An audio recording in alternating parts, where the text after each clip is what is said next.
Yes, അങ്ങനെ continuous ആയിട്ട് cinema മേഖലയിൽ പ്രശ്നങ്ങൾ മാത്രമാണ്. എന്തായാലും തുടർച്ചയായിട്ട് മറ്റൊരു കാര്യം കൂടിയാണ് പുറത്തേക്ക് വരുന്നത്. നിങ്ങളെല്ലാം അതെന്താണെന്ന് അറിഞ്ഞു കാണും. നമുക്കറിയാം, ഫസ്റ്റ് ഹേമ കമ്മിറ്റി റിപ്പോർട്ട് വന്നു.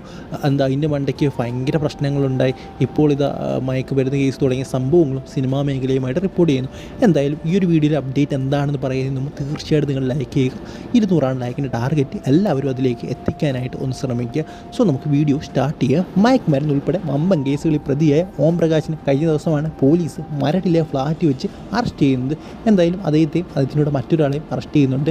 എന്തായാലും ഈ ഒരു ഫ്ലാറ്റിൽ അദ്ദേഹത്തെ 20ഓളം പേര് സന്ദർശിച്ചു എന്നാണ് അറിയാൻ സാധിക്കുന്നത്. ആ ഒരു 20ഓളം പേരിൽ നമുക്കറിയാൻ സാധിക്കുന്ന പേര് നിങ്ങളെല്ലാം അറിഞ്ഞു തരും. ശ്രീനാഥ് ബാസിയും പ്രയാഗ മാർട്ടിനും ഉണ്ടെന്നാണ് അറിയാൻ സാധിക്കുന്നത്. എന്തായാലും പ്രതികളായി കാണപ്പെടുന്ന എല്ലാവരും ചോദ്യം ചെയ്യുമെന്നാണ് നമുക്കറിയാൻ സാധിക്കുന്നത്. അതുപോലെ തന്നെ ഇവരുടെ രക്തവും യൂറിനും എല്ലാം പരിശോധനയ്ക്ക് അയച്ചിട്ടുണ്ട്. സോ ഇത് ഇവർ ഉപയോഗിച്ചിട്ടുണ്ടോ ഇല്ലയോ എന്നുള്ള കാര്യങ്ങളൊക്കെ അറിയാൻ. സോ എന്തായാലും ഉടനെ തന്നെ ഇതുമായിട്ട് ബന്ധപ്പെട്ട കാര്യങ്ങളൊക്കെ മുന്നോട്ട് പോകും. എന്തായാലും സിനിമാ മേഖലയെ സംബന്ധിച്ചിടത്തോളം സംഭവിക്കുന്നത് വളരെ മോശമായിട്ടുള്ള കാര്യങ്ങളാണ്. എന്തായാലും ഈ ഒരു ഓം പ്രകാശ് എന്ന് പറയുന്ന വ്യക്തി കുറേ നാളായിട്ട് പോലീസിൻ്റെ നിരീക്ഷണത്തിലായിരുന്നു. എന്തായാലും ഹോട്ടലിൽ വരെ അദ്ദേഹം പേര് മാറ്റിയാണ് റൂം എടുത്തത്. അതുപോലെ തന്നെ അദ്ദേഹത്തിൻ്റെ റൂമിൽ നിന്ന് കുറേയധികം മയക്കുമരുന്നുകളും കുറച്ച് മയക്കുമരുന്നേ കണ്ടെത്തിയുള്ളൂ. അതുകൊണ്ടാണ് അദ്ദേഹത്തിന് ജാമ്യം കിട്ടിയത്.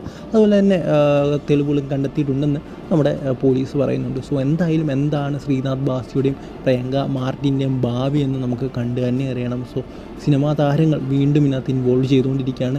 ശ്രീനാഥ് ബാസിയുടെ പേര് നമ്മൾ നേരത്തെ തന്നെ പറഞ്ഞു കേൾക്കുന്നതാണ്. ഇപ്പോൾ പ്രയാഗ മാർട്ടിനൂടെ ആഡാകുന്നു. സോ അതൊരു ഞെട്ടിക്കുന്ന സംഭവം തന്നെയാണ്. ഇനി എന്താണ് സംഭവിക്കാൻ പോകുന്നതെന്ന് കണ്ടു തന്നെ അറിയാം.